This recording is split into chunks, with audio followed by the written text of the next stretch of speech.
queria agradecer o convite para estar aqui nessa mesa, também cumprimentar os meus companheiros de mesa. Foi bem legal o professor Ricardo falar da Clínica de Direitos Humanos da UFPA. Eu sou da Clínica de Direitos Humanos da UFPA. Eu fui, na verdade, né? Não sou mais. Mas eu venho tratar aqui, vou falar um pouco dos resultados de uma pesquisa que a gente fez na clínica. E eu estou aqui como vinculada à UFSC, porque é onde eu fiz meu pós-doc, meu último pós-doc que eu terminei recentemente.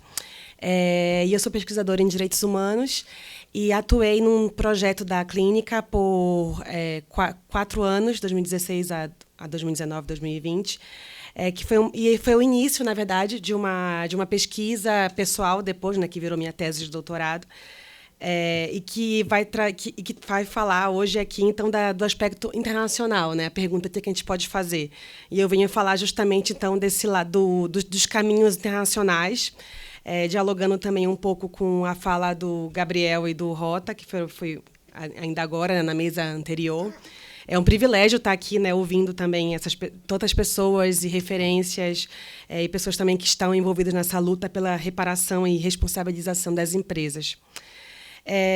E falando, então, desse projeto, em 2016, a UFPA, junto com outras universidades que fazem parte do consórcio de pós-graduação em direitos humanos, a gente ganhou um projeto que foi financiado pela Fundação Ford, na época, sobre políticas de regulação de empresas na mineração na América Latina. E essa pesquisa meio que fez um diagnóstico sobre a parte de direito mesmo, né, que tinha de legislação nesses diferentes países para mineradoras.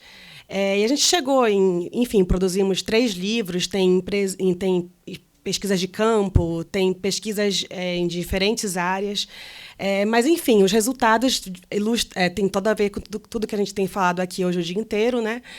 Que são práticas muito evidentes na atuação dessas empresas. A gente identifica trabalho análogo à escravidão, trabalho infantil, violações a direitos sindicais, o que mais?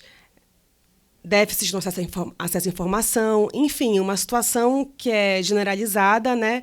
Mesmo em países em que tem legislações robustas, como no caso do Brasil, em que a gente tem diferentes instrumentos, né, de acesso à justiça, a gente tem instituições como a Defensoria Pública, como o Ministério Público, a Ação Civil Pública. Ainda assim, a gente percebe que há muitos casos em que a gente não teve o acesso à justiça garantido. Então, a gente verifica que existe uma dificuldade, né, de ver esse direito realmente aplicado. E a justiça efetivamente feita e os mecanismos de reparação, enfim, eficazes.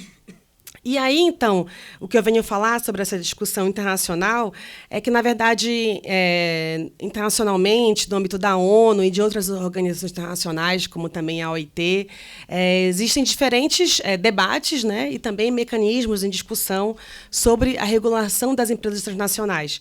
E esse é um debate que, enfim, chega a essas organizações, né, que obviamente, são muito marcadas pelos países colonizadores e são muito influenciadas por esses países que muitas vezes protegem as suas grandes corporações, né?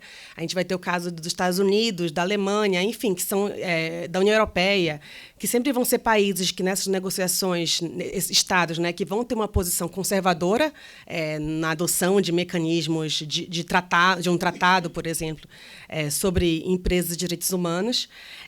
E eu acho interessante destacar quando começou esse debate.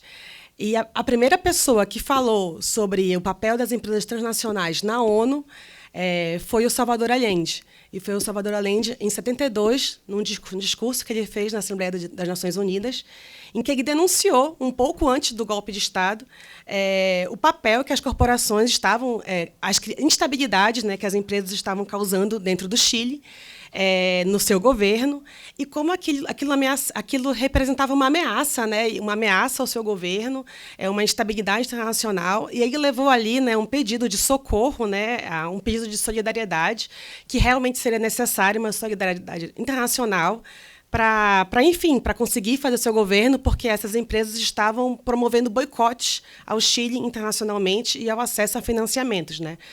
Assim, o Chile estava tentando nacionalizar as empresas, né, para quem conhece a história. Enfim, a situação é que o Salvador Allende foi a primeira pessoa que falou em âmbito público, né, desse papel dessas empresas no seu país, e poucos meses depois houve o golpe de Estado, o Salvador Allende é morto, e o Chile, então, se torna o primeiro país que passa a implementar as políticas neoliberais que depois chegam ao Brasil, e isso também impacta a nossa ditadura militar, né, impacta as políticas que foram levadas a cabo aqui no Brasil.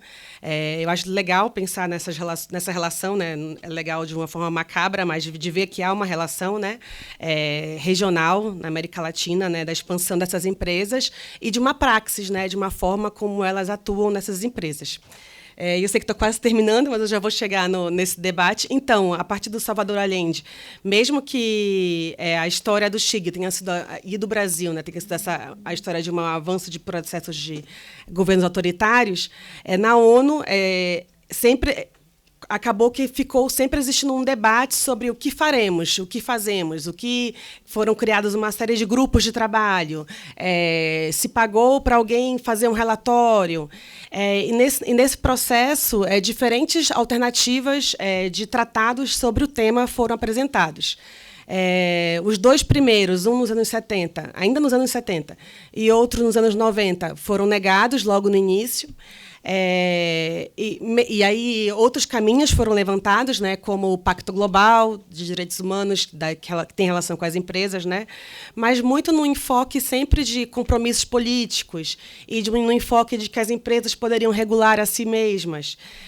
Até os anos 2000, quando, enfim, duas alternativas se colocaram no âmbito internacional sobre regulação de empresas com relação aos direitos humanos, né? Que é uma alternativa vigente, né, e que alguns devem conhecer, que são os princípios orientadores das Nações Unidas para direitos humanos em empresas, que foram adotados em 2011 e que, enfim, incentivaram, né, uma série de outros instrumentos, e existe uma série de países que tentaram colocá-los como políticas públicas, e isso no México, na Colômbia.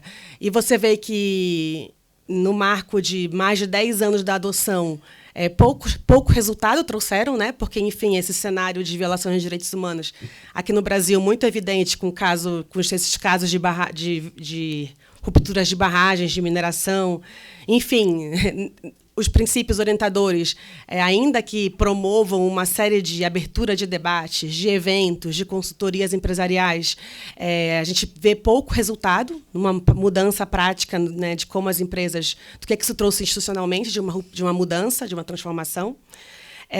E o outro caminho, que é o caminho de um possível tratado. E esse tratado, inclusive, essa semana está novamente em negociação na ONU. É muito claro também que não vai ser adotado nesse momento. São negociações. Esse ano estamos na 9ª sessão de negociação do tratado. Eu acho que o tratado, os pontos positivos dele, né, de um caminho que foi apresentado, né, internacionalmente, é que quando ele surgiu desde o Equador, e no momento que o Equador era governado pela esquerda. Então, ele surge com o ideal de buscar responsabilizar as empresas de direitos humanos com viés a partir das vítimas, e com viés de um olhar de preocupação com os tratados de investimento.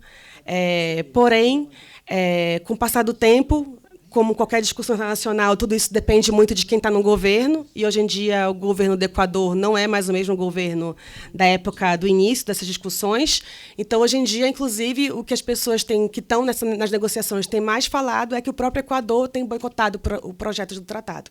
Então, é um cenário completamente diferente, né, do próprio Equador que propôs, e hoje em dia as pessoas têm falado que o Equador é um dos estados que tem mais boicotado.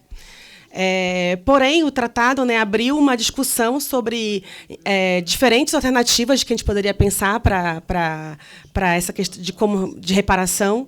Inclusive, se falou até na possível criação de um tratado específico para empresas, para julgamento de casos de empresas violando direitos humanos. Além de outras possibilidades de coisas que poderiam ser previstas, como também que as empresas teriam que promover obrigações de direitos humanos. Enfim, abrir um horizonte, né, utópico de pensar em construção de direitos. Mas, enfim, para concluir, então, eu acho que esses diferentes caminhos, né, mostram para a gente que essa discussão ela não se dá só em âmbito interno, né, se dá também em âmbito internacional.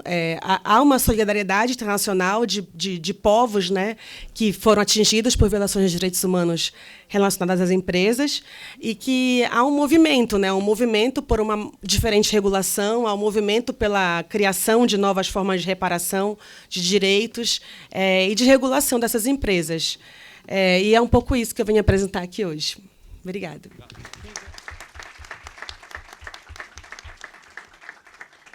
É nosso dia, companheiro.